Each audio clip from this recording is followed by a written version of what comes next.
우리 사랑하는 성도 여러분, 안녕하십니까?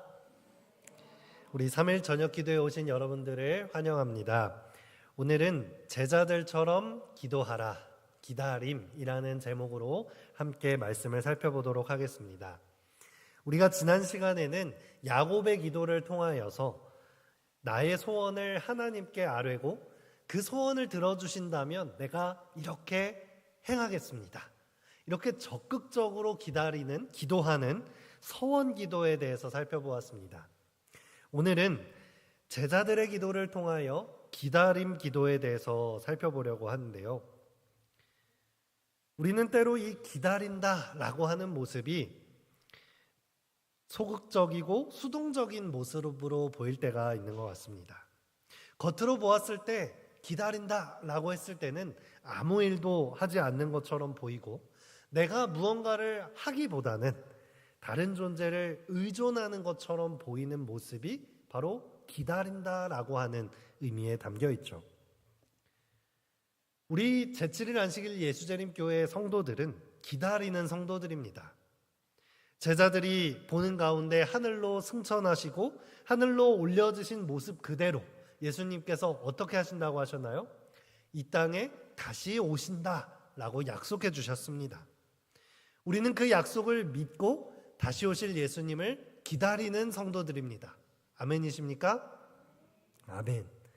그리고 우리에게 약속된 성령의 능력을 기다림으로 이 마지막 시대에 예수님의 복음을 이 땅에 전하기를 소망하는 그러한 성도들입니다.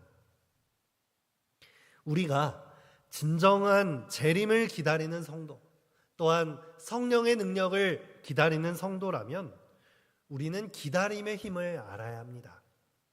진정으로 기다리는 자세와 기다림이 가장 큰 움직임이라는 것을 우리가 이 시간 함께 나누게 되었으면 좋겠습니다. 함께 사도행전 1장 9절에서 11절의 말씀을 보시도록 하겠습니다. 본문의 말씀을 제가 봉독해 올리도록 하겠습니다. 이 말씀을 마치시고 그들이 보는데 올려져 가시니 구름이 그를 가리어 보이지 않게 하더라. 올라가실 때에 제자들이 자세히 하늘을 쳐다보고 있는데 흰옷 입은 두 사람이 그들 곁에 서서 이르되 갈릴리 사람들아 어찌하여 서서 하늘을 쳐다보느냐? 너희 가운데서 하늘로 올려지신 이 예수는 하늘로 가심을 본 그대로 오시리라 하였느니라. 아멘. 여러분, 이 말씀처럼 예수님께서는 3년 반 동안이나 동거동락했던 제자들이 눈으로 보는 가운데에 하늘로 올라가셨습니다. 예수님의 몸이 드리워지고 구름으로 쌓여 올라가시는 모습을 볼 때에 여러분, 제자들의 마음이 어땠을까요? 제자들이 느끼는 감정이 어땠을까요? 아쉽고 서운하고 슬펐겠죠. 어쩌면 허탈하고 또 좌절감에 빠질 수도 있었을 것입니다. 여러분들이 만약 예수님의 제자였다면 어떠한 감정을 느꼈을 것 같습니까? 우리는 예수님께서 제자들과 헤어지고 있다, 이렇게 헤어짐이라는 상황에 초점을 맞춘다면 그러한 감정을 느낄 것입니다. 하지만 이러한 감정을 느꼈을 것이다 라고 생각한다면 이것은 반쪽짜리 정답입니다. 물론 아쉽고 서운했겠죠.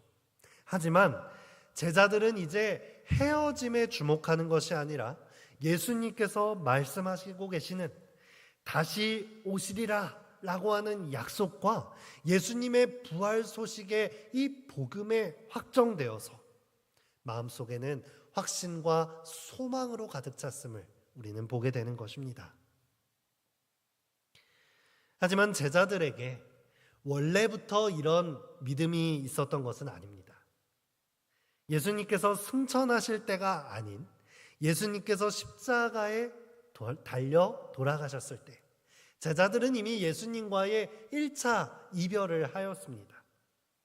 그들은 예수님께서 십자가에 달려 돌아가심으로 모든 것이 끝났다라고 여겼고 예수님이 이제는 우리와 함께 계시지 않는 분이다라는 결론을 내렸습니다. 그렇게 제자들은 아주 큰 낙담에 빠지고 말았습니다. 제자들이 예수님을 따르는 그 마음이 결코 가벼운 마음이 아니었어요. 그들의 돈벌이도 내려놓았고요. 가족도 내려놓았고요. 어쩌면 자신들의 모든 것을 걸고 예수님을 따라 나섰기 때문에 그들의 눈앞에서 예수님이 조롱당하시고 모욕당하시고 정죄당하시고 그 당시 가장 치욕스러운 형벌이었던 십자가에 달려 돌아가셨을 때에 그들은 이 십자가 죽음 앞에서 좌절하고 슬픔에 빠졌을 것입니다. 더 참담했던 것은 무엇입니까? 예수님께서 십자가로 가시는 그 고난의 길에 함께 동참하고 예수님의 편에 선 것이 아니라 그렇게 사랑한다던 예수님을 다 버리고 도망간 배신자들이 되어버렸죠. 그렇게 쓸쓸한 죽음을 맞이하신 예수님, 그 이후에 제자들이 한자리에 모였습니다. 그들이 무슨 말을 더 할 수 있었을까요? 예수님은 돌아가시고 자신들은 배신자의 위치에 서서 더 이상 할 말이 없는 것입니다. 요한복음 21장에는 이렇게 모인 제자들의 심경을 보여주는 장면이 등장하는데요. 시몬 베드로와 디두모라 하는 도마와 갈릴리 가나 사람 나다나엘과 세베대의 아들들과 또 다른 제자 둘이 함께 있더니 시몬 베드로가 나는 물고기 잡으러 가노라 하니 그들이 우리도 함께 가겠다 하고 나가서 배에 올랐으나 그날 밤에 아무것도 잡지 못하였더니 어떻습니까? 아무 말도 할 수 없이 절망하여 모여있던 이 제자들의 모임 가운데에 침묵을 깨트리고 베드로가 말합니다. 나 물고기나 다시 잡으러 갈래. 이 말은 무엇입니까? 사람 낚는 어부로 부르셨던 예수님을 따라 나섰던 그 가슴 설레이는 부르심이 이제는 다 끝나버렸으니 나는 다시 원래의 때로 돌아가겠다라고 말하는 그 허무함과 좌절과 씁쓸한 이 베드로의 마음이 담겨 있는 것이죠. 그러자 다른 제자들이 어떻게 했습니까? 우리도 함께 가겠다라고 하며 갈릴리 호숫가로 나아가는 모습을 우리는 보게 되는 것입니다. 예수님의 제자들은 이렇게 말했습니다. 우리는 이 사람이 이스라엘을 속량할 자라고 바랬노라. 즉 이들이 어떤 마음을 품은 거예요? 예수님께서 진짜 이스라엘을 구원할 메시아로 믿고 내가 내 모든 것을 걸고 믿고 따랐는데 아니었구나. 이제 다 끝났구나. 모든 것이 망해버렸어 라고 절망 가운데 고백하는 것입니다. 그런데 여러분, 이 제자들의 이 절망감이 맞았습니까? 틀렸습니까? 아니었습니다. 제자들의 사역이 다 끝난 것 같았고 본인들이 포기하였지만 하나님께서는 다시 부활하신 예수님께서는 이 제자들의 사역을 여기서 끝마치지 않으셨습니다. 다시금 이 제자들에게 희망을 걸고 찾아가셨습니다. 의욕도 동기도 다 잃어버린 배신한 제자들 앞에 부활하신 예수님께서 다시 찾아오신 것입니다. 예수님께서는 이런 제자들과 40일 동안 다시금 동거동락하시며 하나님 나라의 일을 말씀해 주셨다라고 했습니다. 예수님께서 제자들에게 다시 나타나셔서 하신 말씀은 새로운 가르침이 아니었습니다. 새로운 것이 아니라 이제까지 제자들과 함께 하셨던 3년 반 동안 가르치셨던 그 말씀이 끝난 것이 아니라 이제 부활의 소망 가운데 다시 시작되어야 함을 말씀해 주신 것이죠. 예수님의 초림과 유대인의 거절, 심지어는 십자가의 죽음까지도 이미 구약 성경에 예언되었던 하나님의 예언이 성취되었던 것임을 말씀으로 풀어 가르치셨고, 그렇기 때문에 오히려 나는 하나님께서 보내신 메시아요 구원자라는 것을 말씀으로 증명한 것입니다.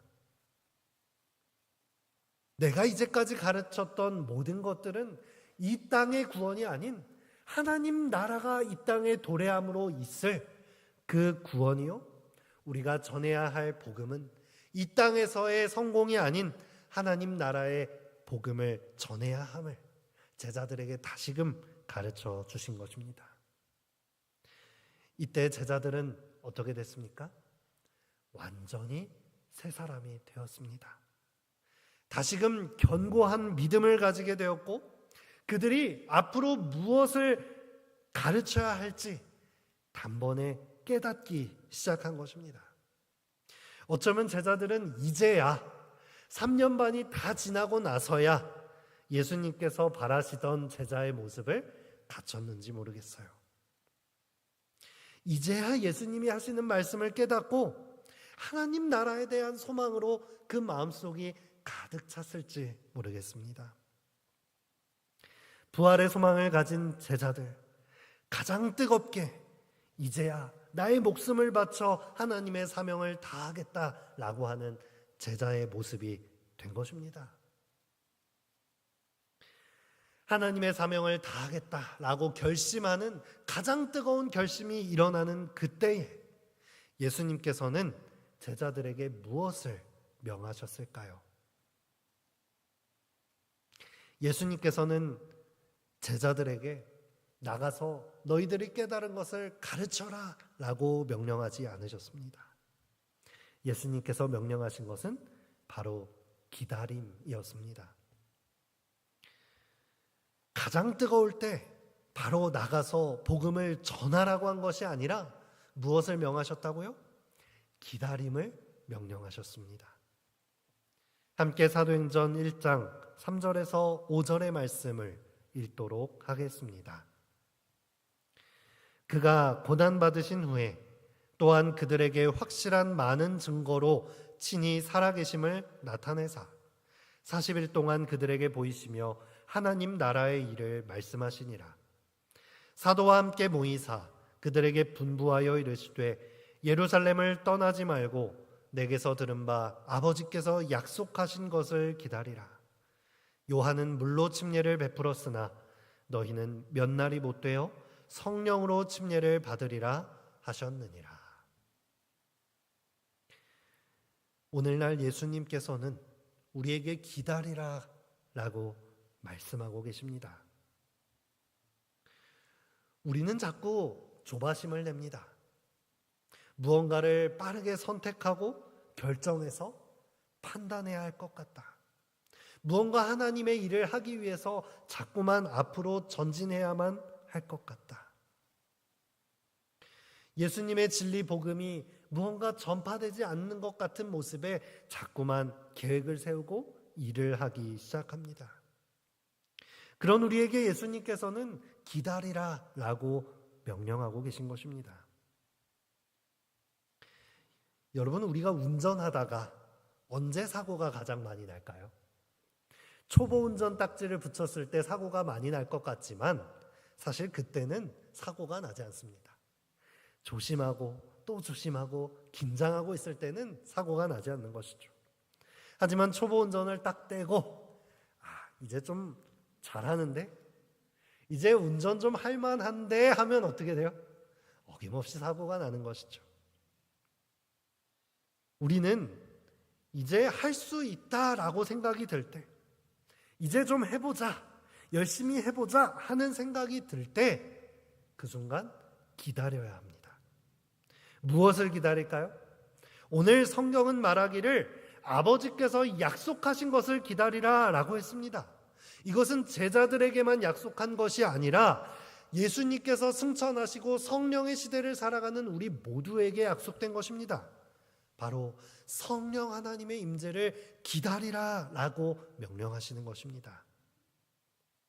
모든 준비가 되었을 때, 나의 능력이 준비되었고 나의 계획이 준비되었을 때에 나의 노력과 모든 것을 내려놓고 성령 하나님이 내 마음에 역사하시기를 간구하는 가운데 기다려야 하는 것입니다. 사도행전에서는 이렇게 말하고 있습니다. 구주께서는 아무리 논리적이라 할지라도 논쟁으로는 굳은 마음을 녹이거나 세욕과 이기심의 딱딱한 껍질을 깨트리지 못할 것을 아셨다. 그리스도를 따르는 자들은 성령을 통하여 하나님께서 주시는 도움을 힘입을 때에만 의를 위하여 싸울 수 있을 것이었다. 아멘. 우리는 진리교회입니다. 분명한 하나님의 율법과 계명이 복음과 조화를 이룬 진리의 말씀을 가지고 있습니다. 우리는 하나님의 율법이 무너진 이 시대에 하나님의 계명대로 살아가는 모습을 우리의 삶을 통해 보여주고 가르치며 전해야 할 남은 백성의 사명을 띠고 있습니다. 그런데 우리는 이 하나님의 계명을 세상 사람들에게 전해야 할 때에 잘 생각해 봐야 합니다. 우리는 때로 이 계명을 성령의 능력으로 전하는 것이 아니라 나의 기준으로 전할 때가 있지 않으십니까? 하나님의 계명을 단지 우리의 판단과 우리의 잣대로 삼아서 섣부르게 다른 사람을 판단하고 정죄하는 도구로 사용하는 것입니다.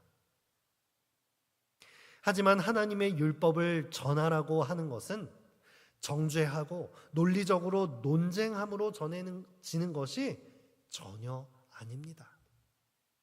하나님의 계명이 가리키고 있는 온전한 하나님의 품성, 그 사랑이 우리의 마음의 품성이 되어 다른 사람들에게 사랑으로 전해질 때에 그 하나님의 진리의 계명이 전해지는 것입니다. 우리는 주의해야 합니다. 내가 한 영혼에게 말씀을 전할 때 과연 이것은 성령 하나님의 능력으로 정말 이 사람을 사랑하는 마음으로 변화시켜주고 싶은 마음에서 나오는 말인지, 아니면 그저 내 마음속에서 불편해서 이 말을 내가 하지 않으면 자꾸만 내 마음에 거리낌이 일어나고 이 말을 함으로 마음이 후련해지기 위해서 이 말씀을 전하고 있는 것인지 우리는 구분해야 합니다. 사람은 어떠한 지적을 받는 것으로 절대 변화하지 않습니다. 오직 사람은 사랑으로만 변화됩니다. 우리들의 삶에 있어서 변화를 원한다면, 또 다른 사람에게 변화를 주기 원한다면 우리는 높은 표준과 규율만을 가져가는 것이 아니라 성령 하나님의 사랑의 능력이 필요한 것입니다. 우리가 하나님의 일을 함에 있어서도 마찬가지입니다. 눈앞에서 부활하신 예수님을 목격한 제자들이 그 어느 때보다도 가장 큰 열정으로 뜨거워졌을 때에 곧바로 뛰어나가 복음을 전하는 것이 아니라 성령 하나님의 능력을 기다려야 했습니다. 만약 그 즉시 제자들이 복음을 들고 세상으로 뛰어나갔다면 어땠을까요?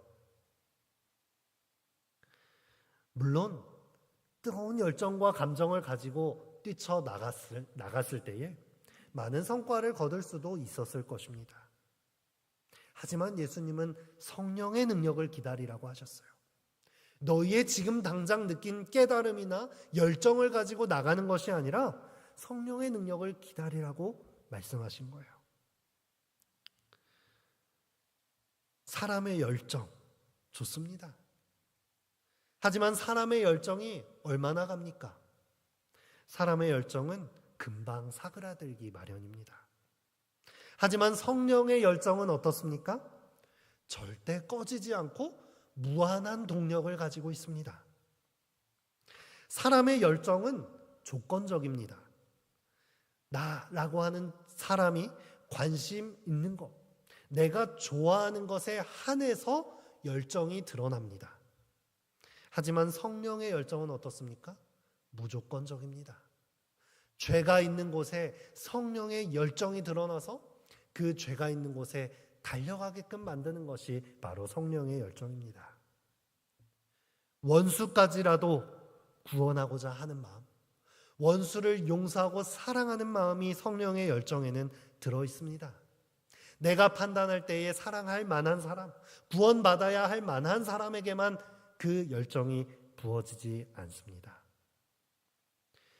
내가 가진 열정으로 일할 때는 내 크기의 일만 감당할 수 있으나 성령 하나님의 열정으로 일할 때는 하나님 크기의 일을 우리에게 맡기시고 그것을 감당할 수 있는 사람으로 세워주시는 것입니다. 마지막 시대를 살아가는 그리스도인들은 나의 열정이 아닌 성령 하나님의 열정이 우리의 마음속에 가득 채워야 되지 않겠습니까? 나의 열정만 충만하다면 지금은 잠시 기다려야 할 때입니다. 나의 열정이 뜨거울 때 그것을 하나님께 드리고 나의 계획이 온전해서 와, 이거 정말 될 것 같다 라고 할 때에 그 계획을 하나님 앞에 드려야 하는 것입니다. 그리고 그 헌신과 그 열정 가운데 성령의 기름이 부어져서 하나님의 열정과 하나님의 계획이 되었을 때 우리는 그제서야 하나님의 사랑으로 세상의 빛을 전하게 될 것입니다. 여러분, 성령 충만이라고 하면 어떤 상태라고 생각하십니까? 성령 충만이라고 하면 우리는 무언가 하나님의 능력으로 기적을 베풀 수 있는 상태라고 생각합니다. 제자들이 성령을 구하고 열정적으로 기도하여 성령을 힘입었을 때 어떠한 모습을 보였습니까? 성령의 능력이 불같이 이르러서 각 지방의 방언으로 말씀이 선포되고 순식간에 수천 명에 이르는 사람들이 예수 그리스도의 복음을 받아들이고 회심하는 사건이 일어났습니다. 그렇기 때문에 많은 그리스도인들이 어떻게 합니까? 성령 충만하면 그렇게 방언을 하고 기적을 베푸는 일이 일어날 거야 라고 생각을 하는 것이죠. 그래서 우리는 성령 충만함을 위해 기도하면서 성령을 기다리면서 무엇을 바라요? 기적을 바랍니다. 내가 가진 문제가 기적적으로 해결되고 예수님의 복음이 기적적으로 큰 능력과 함께 선포되어서 수많은 큰 일들이 일어나기를 바라곤 하는 것입니다. 하지만 여러분, 성령 충만이라고 하는 것은 오히려 반대입니다. 내가 어떠한 큰 기적을 베풀 수 있는 능력 있는 모습이 되는 것이 아니라 나는 없어지고 죄인된 나의 모습과 능력은 다 지워지고 성령을 의지함으로 성령이 나를 충분히 사용할 수 있는 상태가 되는 것이 바로 성령 충만함의 상태입니다. 제자들이 경험했던 그 방언함과 예수 그리스도의 복음이 기적적으로 선포되는 것은 성령 충만함의 결과였을 뿐입니다. 성령 충만함의 결과는 다양합니다. 성령이 나를 들어 큰 기적을 베푸실 수 있습니다. 하지만 성령 충만함은 때로 우리를 고난의 길로 이끌기도 합니다. 사도 바울은 자신이 가고 싶었던 곳을 향해 나아가지 않았습니다. 성령의 인도하심을 받아 오히려 자신의 계획 속에는 전혀 없었던 드로아 지방으로 발걸음을 옮기게 되었죠. 자신이 전혀 예상치 못한 대상에게 사랑을 베풀어야 할 때도 있습니다. 성령 충만하여 다니엘이 한 제국의 총리가 되어서 복음을 전할 수도 있었지만 같은 바벨론 유수 기간에 활동했던 에스겔 선지자는 끝까지 포로의 신분에서 자신의 사명을 완수해야 했습니다. 그 모든 것이 하나님의 영이 충만한 사람이 살아간 결과라는 것을 잊지 않게 되시기를 바랍니다. 성령 충만한 삶은 성령이 나를 사용할 수 있도록 나의 모든 주권을 하나님께 내어드린 상태입니다. 성령이 나를 충분히 사용하실 때 우리의 인생이 어떠한 모습으로 꼴지워질지 너무나도 궁금하지 않으십니까? 우리 모두가 약속하신 늦은비 성령을 충만히 받아서 하나님의 성령이 우리의 인생을 100% 사용할 수 있는 그런 모든 주권을 하나님께 내려놓은 참된 성도들이 되시기를 간절히 바라겠습니다. 중요한 것은 오늘 본문의 말씀처럼 성령 충만을 위해서는 우리에게 기다림의 시간이 필요하다는 것입니다. 제자들은 예수님께서 승천하신 후 어떻게 했습니까? 예수님의 명령을 따라 성령을 기다리는 기도에 전념하였습니다. 사도행전 1장 12절로 14절입니다. 우리 말씀은 좀 길지만 함께 읽어보도록 하겠습니다. 시작. 이르되 갈릴리 사람들아 어찌하여 서서 하늘을 쳐다보느냐. 너희 가운데서 하늘로 올려지신 이 예수는 하늘로 가심을 본 그대로 오시리라 하였느니라.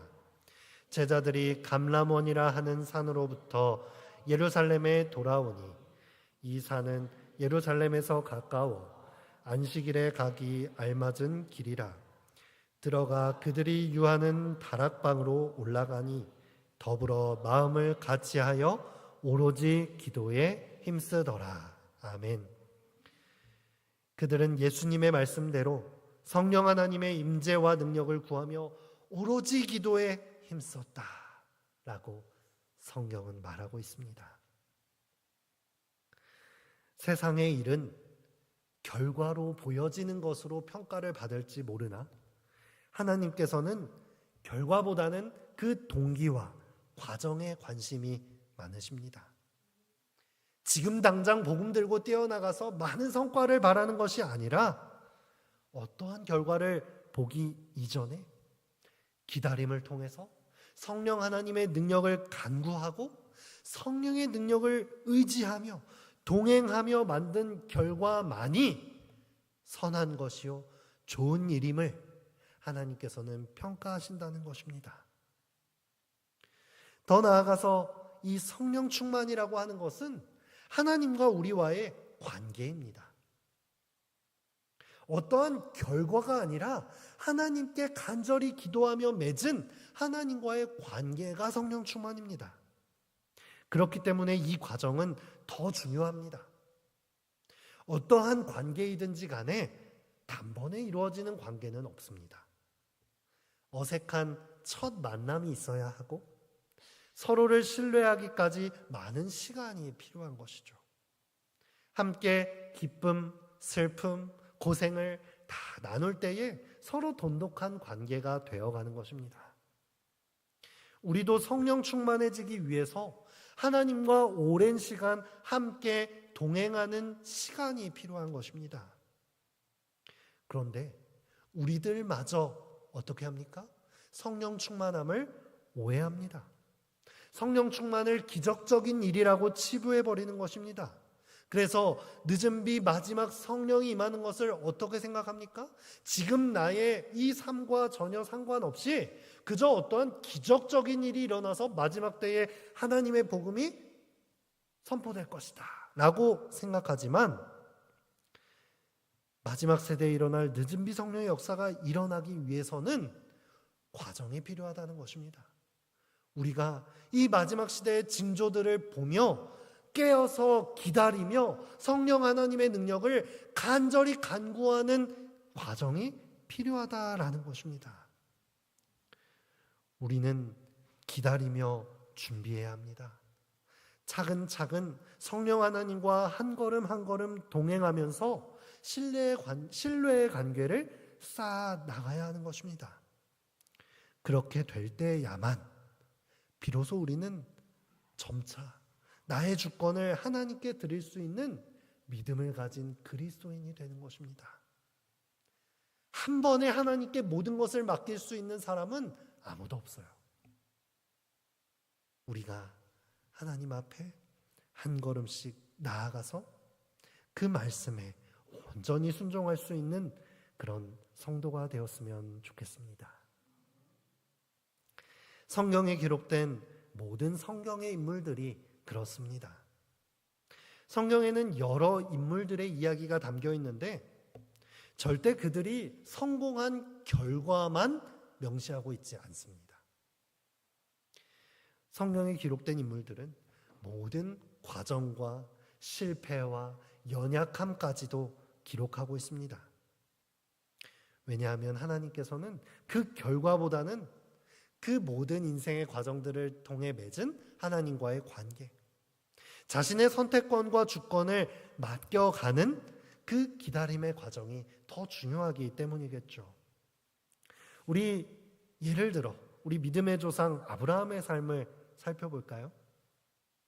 아브라함이라는 사람이 지금 현대에 사는 우리에게도 믿음의 조상이라고 불립니다. 그런데 이 믿음의 조상이라고 불릴 수 있는 이 삶이 단순간에 이루어진 것인가요? 우리는 그렇지 않음을 알고 있습니다. 하나님께서 아브라함에게 말씀하셨습니다. 너는 너의 본토 친척 아비집을 떠나 내가 내게 지시할 땅으로 가라. 내가 너로 큰 민족을 이루고 내게 복을 주어 내 이름을 창대케 하리니 너는 복의 근원이 될지라. 아브라함이 어떻게 했습니까? 여호와의 말씀을 순종하여 자신의 고향을 떠나서 무려 75세가 되는 이 노인의 나이에 하나님의 말씀을 순종하여 떠났습니다. 자신의 노하우가 이미 쌓여 있었고 이미 그 지역에서 유지가 되어 안정을 취하며 인생을 살아가고 있던 그런 나이였습니다. 그런데 아브라함은 그 하나님의 말씀에 순종하여 떠난 것입니다. 우리였다면 어떻게 했을까요? 많은 질문을 던지지 않았겠습니까? 하나님, 제가 왜 이곳을 떠나야 합니까? 다른 곳이 아니라 그냥 제가 살고 있는 이곳에서 민족을 이룰 수는 없을까요? 제가 순종하면 복을 주신다고 약속하셨는데 그 복이 어떤 복인가요? 그 복이 어떤 것인 것을 보고 제가 순종하겠습니다. 제가 갈 그 땅은 어떠한 환경을 가진 곳인가요? 이렇게 하나하나 물어보고 싶지 않겠습니까? 하지만 아브라함은 자신의 판단보다는 하나님의 말씀에 순종하여 나아간 것입니다. 그리고 가나안 땅에 도착합니다. 이 정도쯤 순종했으면 이제 무언가 이루어져야 되는 것 아닙니까? 그런데 약속된 땅은커녕 애굽으로 내려와서 살게 됩니다. 그리고 가나안 땅을 400년 후에 얻게 될 것이라는 말을 듣게 됩니다. 수많은 별들을 보여주며 말씀하십니다. 하늘을 우러러 뭇 별을 셀 수 있나 보라. 내 자손이 이와 같으리라. 그런데 민족을 이루기는커녕 25년 동안 아들 한 명을 낳지 못했습니다. 그래도 아브라함은 믿고 기다림으로 이삭을 얻었고 그는 믿음의 조상이 될 수 있었습니다. 하나님의 길을 걷는다는 것은 단순간에 어떤 결과가 있을지 모르는 길입니다. 하나님께 내 주권을 맡길 수 있는 관계를 맺는 것, 그것이 하나님의 길을 걷는 것이죠. 지금 하나님께서 나에게 보여주신 눈앞에 말씀해 주신 길을 따라 한 걸음 순종하여 내딛는 것입니다. 여러분, 우리는 어떠한 기도를 하십니까? 하나님, 제가 무엇을 하기를 원하십니까? 언제 어떻게 해야 할지 알려주세요. 어디서 어떤 사람이랑 할지 말씀해 주세요. 그리고 저에게 그 결과를 다 알려주시고 성공으로 이끌어 주세요. 그러면 제가 그 길 가겠습니다. 혹은 이런 기도를 하시는 분도 계실 것입니다. 하나님, 저에게 한 번에 하나씩 지금 무엇을 해야 할지 알려주세요. 제가 그대로 순종하겠습니다. 우리에게 필요한 것은 무엇입니까? 하나님의 계획에 대한 전체 청사진이 아니라 인도하심에 대한 순종의 자세입니다. 지금 이 순간 성령 하나님과 미래를 모를지라도 함께 순종의 발걸음을 내딛는 것, 하나님의 뜻을 잠잠히 기다리며 나의 주권을 하나님 앞에 내려놓고 내 앞에 주어진 하나님의 음성에 지금 순종하는 것, 그 순종의 과정들이 쌓일 때 우리는 비로소 성령 충만한 삶을 살게 되는 것입니다. 그렇게 될 때 우리는 세상이 알려줄 수 없었던 기쁨과 세상이 줄 수 없는 평안을 우리 마음속에 갖게 되는 것이죠. 주의 말씀은 내 발의 등이요 내 길의 빛이니이다. 등불은 얼만큼의 길을 비춰주나요? 저 멀리 꼬린 지점까지 환하게 비춰주지 않습니다. 단지 내 발 아래를 비춰주며 나아가는 것이죠. 하나님의 길을 걷는 과정은 이처럼 매일매일 나에게 주어지는 삶을 하나님의 말씀 따라 한 걸음씩 순종하며 걸어가는 것입니다. 하나님의 뜻을 수행했던 사람들은 모두 매일매일 하나님의 인도하심에 따라 행동했습니다.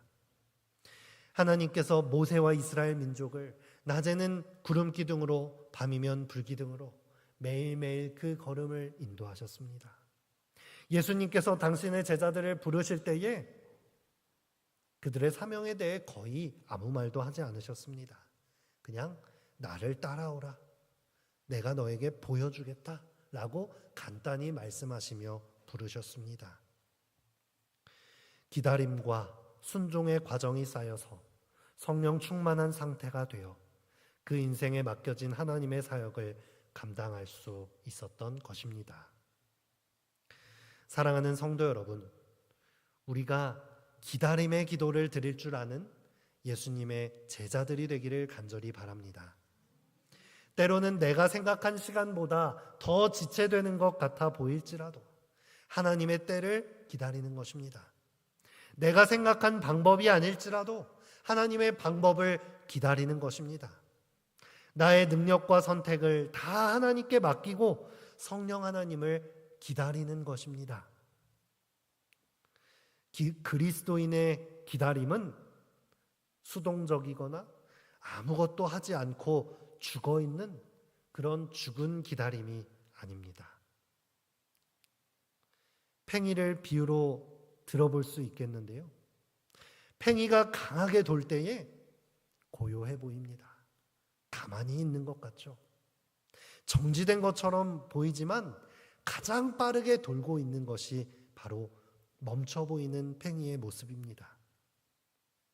하지만 그 안에 가지고 있는 역동성은 최고조에 달해 있는 것입니다. 바로 정지한 것처럼 보이나 가장 강력한 힘이 임하고 있는 것처럼 보이는 상태, 그것이 바로 그리스도인의 기다림이라고 생각합니다. 우리는 성령을 기다립니다. 그 상태는 가장 뜨거운 믿음으로 기도하며 성령과 동행하는 상태입니다. 한 걸음 한 걸음 하나님이 인도하신 대로 선택해 나가며 내 삶을 조정해 나가는 것입니다. 가장 역동적인 우리의 신앙의 상태, 성령 하나님을 기다리고 동행하는 그런 신앙을 하게 되기를 간절히 바라며 오늘 말씀을 마치겠습니다.